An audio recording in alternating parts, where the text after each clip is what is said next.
Bonjour à tous et bienvenue dans cette nouvelle vidéo, une vidéo qui m'a été suggérée par une personne suite à une vidéo, il me semble que j'avais fait sur mes weekly vlogs ou mes vlogs en fait, où très souvent je vous présente la façon dont je m'organise. Alors pour moi les vlogs c'est pas pour vous montrer ma vie mais c'est vraiment pour vous montrer mon organisation en application, on va dire ça comme ça. C'est vraiment pour vous montrer comment je m'organise au quotidien et c'est vrai que il m'arrive des fois de créer des examens blancs pour m'entraîner à réviser. Ça fait un petit peu partie des autres formes de révision en fait que je fais. Je vous avais montré ici dans cette vidéo comment je faisais pour réviser, mais il n'y a pas que comme ça que je révise. Il y a parfois aussi où je m'entraîne sur des flashcards et il y a parfois aussi où je fais des examens blancs. En général c'est vraiment les trois gros trucs que je fais. Après je fais pas grand chose. Je sais qu'il existe d'autres plateformes, des plateformes aussi numériques pour pouvoir réviser. Il y a Quizlet il me semble, il y a d'autres plateformes d'ailleurs, n'hésitez pas à les mettre en commentaire pour celles et ceux qui seraient intéressés par ça. Mais moi personnellement j'ai jamais trop accroché, je préfère toujours le papier, je reviens toujours au papier finalement. Le but de cette vidéo ça va être de vous parler de voilà comment je fais pour faire mon examen blanc, je vais vous montrer les étapes que je suis, mais aussi je vais essayer d'inclure pas mal de conseils, vous verrez ça tout de suite. Du coup on va commencer avec la première étape, c'est le format de l'examen blanc. Alors est-ce qu'on va faire un QCM? Est-ce qu'on va créer des questions? Est-ce qu'on va créer une grande question qui va englober plusieurs parties, plusieurs réponses? Ça, le choix du format de l'examen blanc, le mieux et le plus adapté, c'est le faire en fonction du vrai examen. Si le format d'examen final c'est un QCM, faites plutôt un QCM. Si c'est plutôt des questions, faites plutôt des questions. Moi en général, je fais comme ça pour être la plus préparée. En même temps, c'est un examen blanc, donc il vaut mieux qu'il soit le plus similaire possible à l'examen final. Si vous êtes amené à faire un QCM, ce que je vous conseille c'est de préparer vos questions, mais vous allez vous rendre compte qu'en fait votre cerveau il va vraiment réussir à se rappeler des réponses parce que souvent c'est des questions plus ou moins faciles, où là on va se mettre un piège mais en fait on sait qu'à cette question il y aura un piège, donc pour nous ça va être facile de faire un QCM. C'est pour ça que moi d'ailleurs les QCM j'en fais jamais, même si j'ai un QCM à la fin de l'année, limite je fais même pas d'examen blanc, je préfère même pas en faire un parce qu'en fait c'est trop facile. Donc le conseil que je vais vous donner à la rigueur, c'est si vous voulez vous entraîner et faire un QCM, c'est tout simplement de l'échanger avec vos amis. Je trouve que c'est la solution la plus ludique, ça nous motive à réviser, à découvrir le contenu que notre camarade il aura créé pour nous, etc.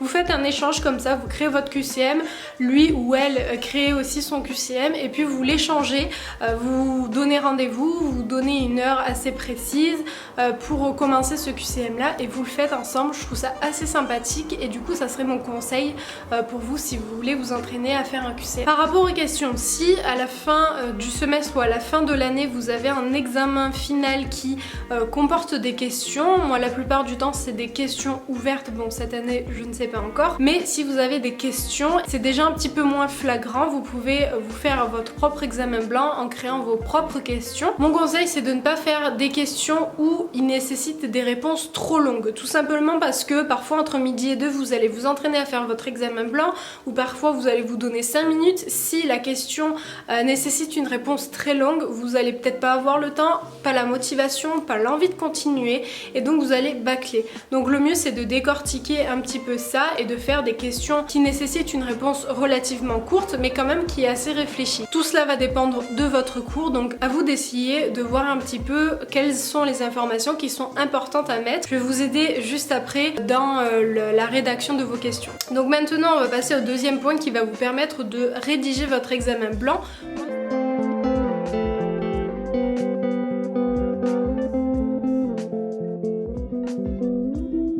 Moi c'est quelque chose que je fais étape par étape. En général avant de faire l'examen blanc j'ai déjà bien pris connaissance de mon cours, je l'ai même appris et c'est juste une façon de m'entraîner sur du long terme pour que ce soit un peu plus divertissant que seulement le relire ou alors de le répéter.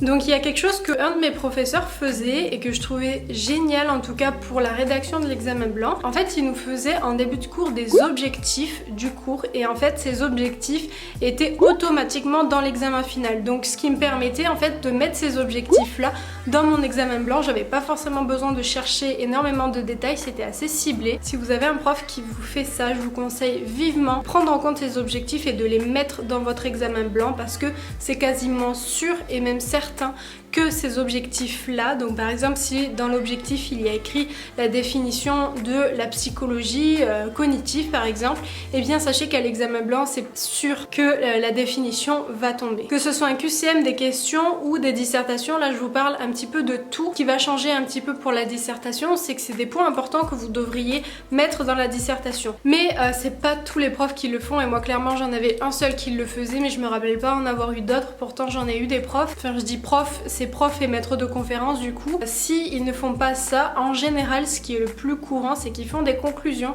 et là je vous conseille de le prendre en compte comme si c'était un objectif de cours, parce que la conclusion elle relève de tous les points importants et surtout tous les points où le prof va vouloir que vous mettiez en fait dans l'examen. Donc c'est super important d'être calé sur la conclusion, sur les points de conclusion qu'il vous donne. Essayez de vraiment comprendre ces notions là. Moi mon conseil c'est vraiment de tout mettre, dans le sens où si dans la conclusion il y a 4 ou 5 points différents, et bien dans votre examen blanc mettez les 4 ou 5 points différents. Même moi je rajoute des choses qu'on a vues en cours, parce que pour moi je trouve que c'est assez important. Il n'y a pas que la conclusion, il y a plein de choses aussi qu'on parle en cours, et il y a des choses dans lesquelles il appuie, etc. Mais ça on va le voir juste après. Une fois que vous avez pris en compte ces objectifs de cours ou la conclusion, que vous avez commencé à les mettre dans votre examen blanc, la troisième étape du coup c'est le contenu du chapitre, en tout cas le contenu des chapitres s'il y en a plusieurs.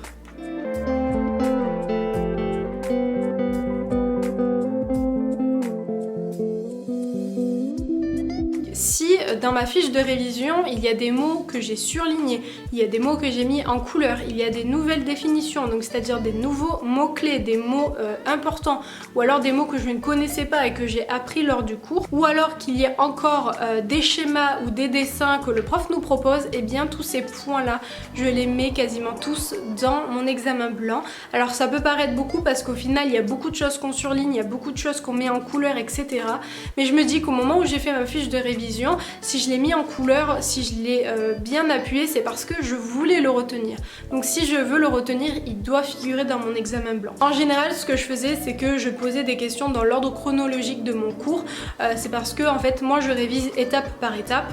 Je vais réviser une première partie bien comme il faut, puis ensuite je vais passer à la seconde. Donc du coup, l'examen blanc est dans l'ordre chronologique, mais vous pouvez faire dans le désordre. Justement, ça serait un bon exercice d'entraînement. Sachez que voilà, plus il y en a, plus vous serez préparé. C'est un petit peu ma devise de la création d'examen blanc, c'est vraiment je mets au taquet d'informations, et puis ensuite je vois là où je suis calée ou non. Maintenant on va passer au support. Donc où est-ce qu'on va faire notre examen blanc?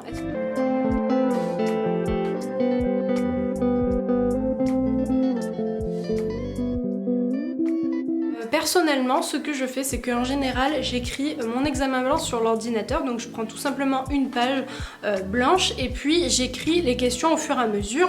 Je marque par exemple chapitre 1 et je marque les questions qu'il y a à l'intérieur. Ça me permet de m'organiser dans ma tête, et au moins je sais que dans ce chapitre, il y a telle notion. Et lorsque je suis en fait à l'examen, au moins je sais dans l'ordre chronologique où est-ce que j'en suis dans ma tête, et ça me permet de faire un peu plus facilement des liens.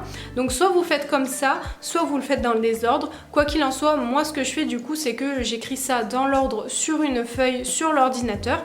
Pourquoi sur l'ordinateur? Tout simplement parce que c'est plus facile pour moi d'effacer, de déplacer, etc.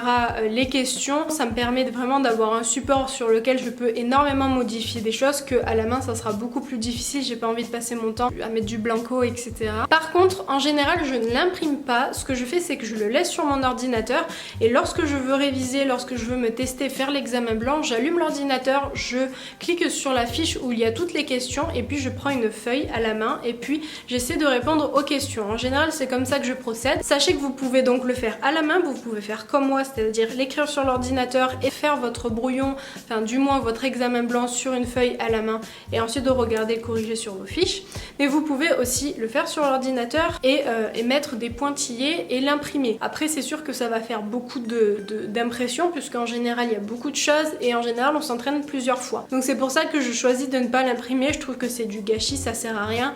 Et puis dès que l'examen est terminé, j'ai juste à effacer le fichier et on n'en parle plus. Après il faut savoir que l'avantage de l'écrire sur l'ordinateur et de l'écrire à la main, c'est que vous pouvez aussi le faire à l'oral. Donc finalement l'examen blanc sera encore plus efficace si vous le faites à l'oral.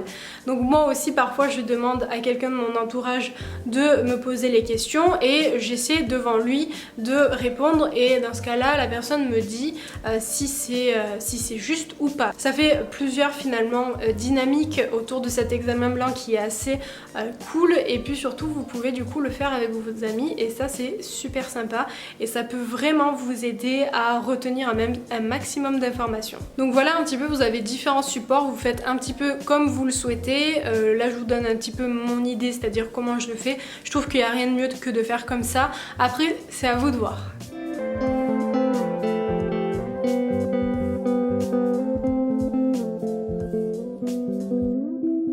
Quelques petits conseils de fin de vidéo. Essayez lorsque vous avez terminé de faire votre examen blanc de respecter un certain temps. Vous pouvez écrire une dizaine de questions, mais parmi ces dizaines de questions, lorsque vous allez vous entraîner pour votre examen blanc et que vous avez qu'une seule heure pour par exemple répondre à 4 questions, choisissez 4 questions parmi les 10 que vous avez écrits et vous prenez le temps, mettez-vous un chronomètre, vous mettez 1 heure sur votre téléphone, vous le mettez de côté histoire de ne pas être diverti par le téléphone, et puis vous essayez de répondre aux questions pendant ces 1 heure là. Ça va vous permettre de gérer votre temps, c'est quelque chose qu'on a du mal à faire avec le stress lorsqu'on est à l'examen final.